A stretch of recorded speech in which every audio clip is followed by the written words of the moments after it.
So here's where psychological safety, I'm gonna flip the coin, may be absent in your leadership. So try to look if this is a symptom that you are noticing, and here's where we can start working on it. The first one is, people are unusually quiet when you're around. However, they seem to be excited and noisy when they're in the company of others. Can we relate to that?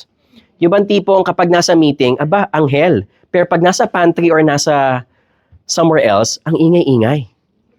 Diba? And I understand, people have their own levels of friendships with each other.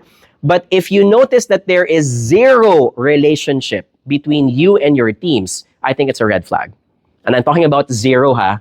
Zero meaning hindi ka man lang matanong how was your weekend.